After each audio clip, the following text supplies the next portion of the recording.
What's up, everybody? Richard here from RC Workbench, and this is the conclusion of our HobbyWing Fusion comparison to brushed versus brushless. But before we get into that, let's recap where we left off at the last video.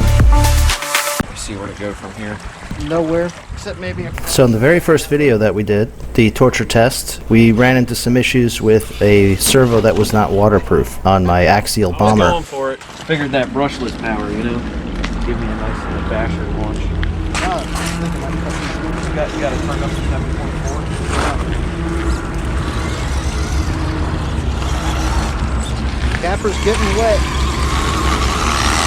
So you just heard James ask me if I had the blue Savox, the waterproof one, in the Capra, and sure I did. But did you hear that strange sound? Throwing water through that motor. Oh yeah? You doing the water fountain? Doing the water fountain. I thought it was a little weird when I was running it, but I kind of ignored it, put it out of the back of my head. But we'll get back to that in a few minutes.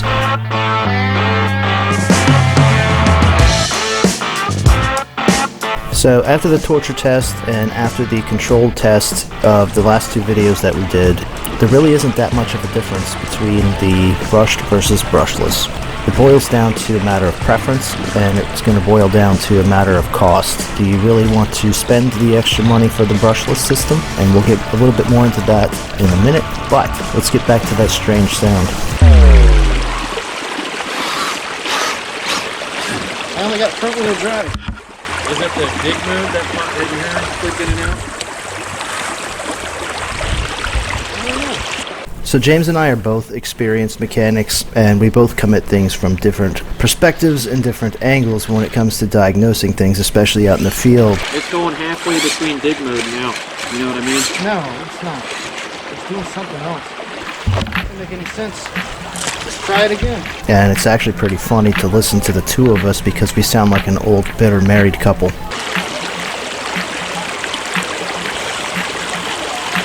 look.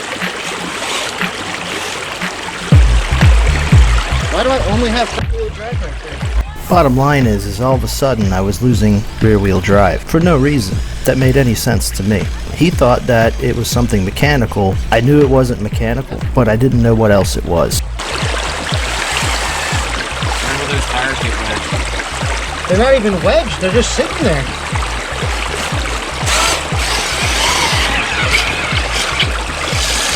It's like it gets to that one magic spot.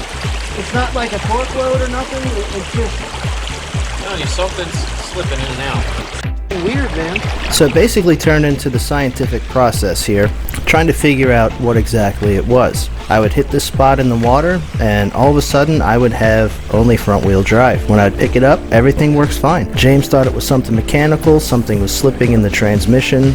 No, there was nothing slipping in the transmission because under a load, it was fine. There wasn't even a load. It was like as soon as I dipped it into a certain level of water, I only had front wheel drive. You know, I had no doubt that it was the dig function. It didn't make any sense how it was just slipping in and out. You know, I go and I test it here and everything is working fine. There's no issues. It engages and it disengages.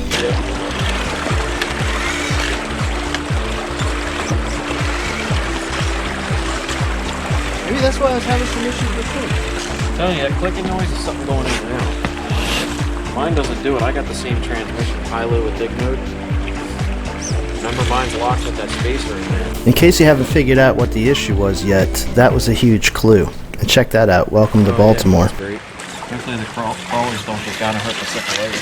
If you enjoy our bickering, please give me a thumbs up and subscribe to the channel. It is greatly appreciated.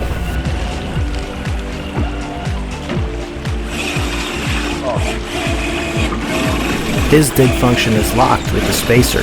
Mine is not.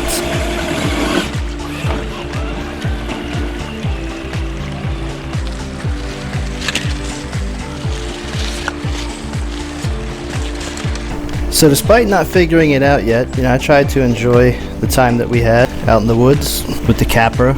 Check out these angles that you can get. I think and do some crazy stuff. Yeah, you fell right in. No, I mean, I can... It's perfect. Oh, I didn't throttle it enough, but you can get some crazy angles with this thing.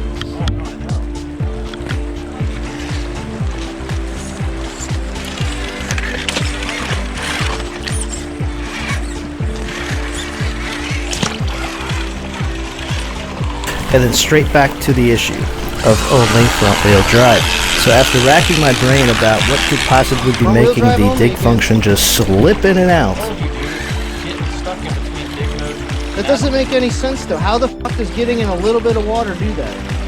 finally our bickering paid off. Oh, it might not be waterproof. When he said the word servo. Yeah, it might not be waterproof. Now, I've said before that I hate cheap servos, and guess what I have in my Capra that makes the dig mode function? A cheap servo. This is actually the only truck that we have that has the dig function functioning. You know, we have it available in the SCX10III, but it's disabled. We haven't put a servo into it yet. It's locked with the spacer in there. One other weak link to go bad, you know? I've never had a crawler with dig mode, so I don't really have a purpose for it. And to be perfectly honest, I may end up just putting the spacer back into the Capra. I think I've used it once, and that was to make sure that it worked. And I haven't used it since. Well, learned something new today. That servo ain't waterproof for leave me a comment down below. Have you had issues with your servo in the water? And do you use the dig function ever? I mean, they've got waterproof servos that are not blue. Getting back to the main purpose of the video, and that is the brushed versus the brushless setup.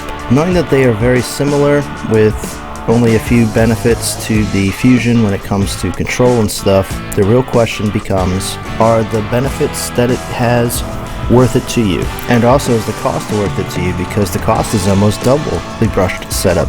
And when I'm out there capturing footage and stuff, it's absolutely worth it to me.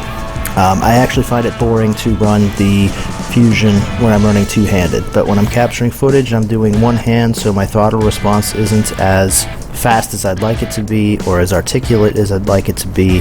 Throttle matching of the brushless system really eliminates the need for that. It kind of makes it boring. And this is exactly what I'm talking about, crawling one-handed, operating a camera. I'm not always focused on what I'm doing.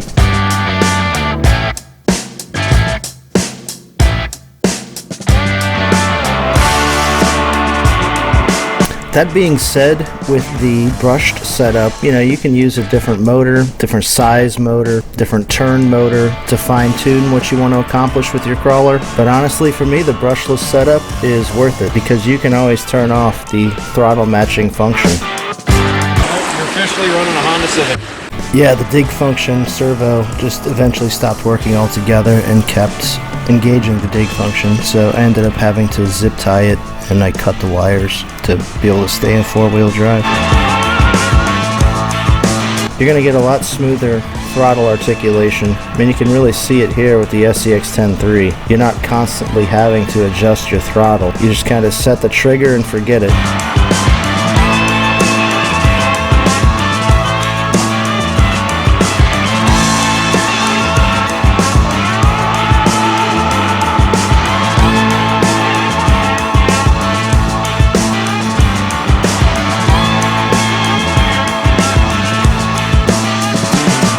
And then your buddy tries to hand off the controller to you over a waterfall while you're handing him the camera, and this happens. You send the SCX10III off into the waterfall.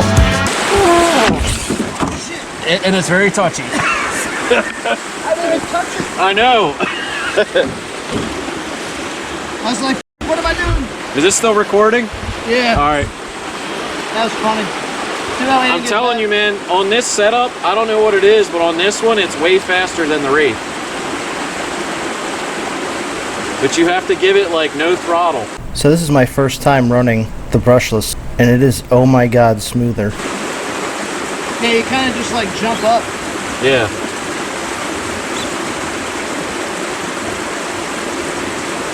See how smooth the power delivery is? I mean, it's way overpriced, but is it worth it? Kinda.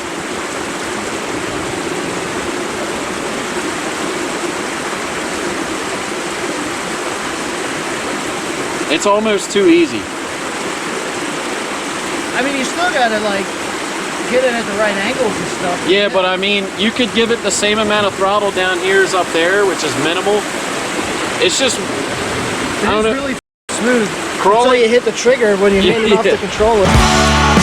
Like James said, it's almost too easy. See, when I really focus, I can get some really smooth throttle transitions here, but you really got to work for it. Versus the consistent rate of that brushless setup. It's so nice.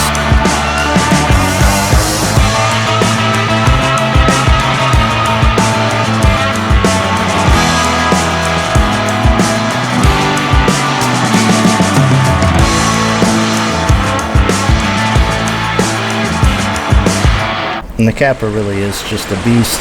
We can't hit the angles I'm hitting here with it with our other crawlers. They typically roll over and tumble down the waterfall.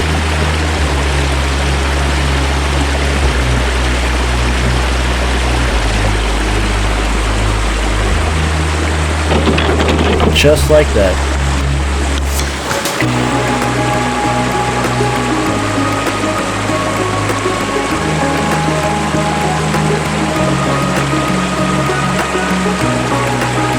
So I think a fusion in my capper is going to be amazing. I look forward to installing it soon.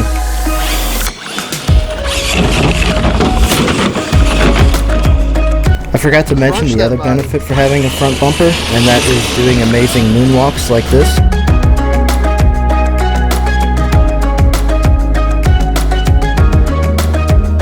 I can't do that with my capper. We tried for another moonwalk, but it just wasn't happening. I'll say it's Photoshop.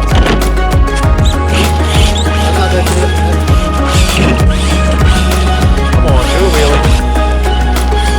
An awesome wheelie wasn't happening either. Come on.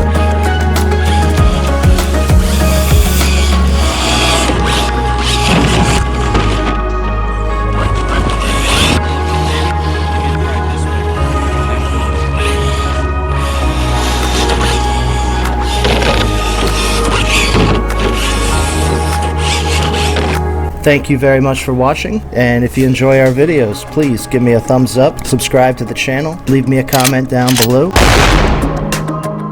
smash the bell, and share our videos, and I'll catch you on the next one.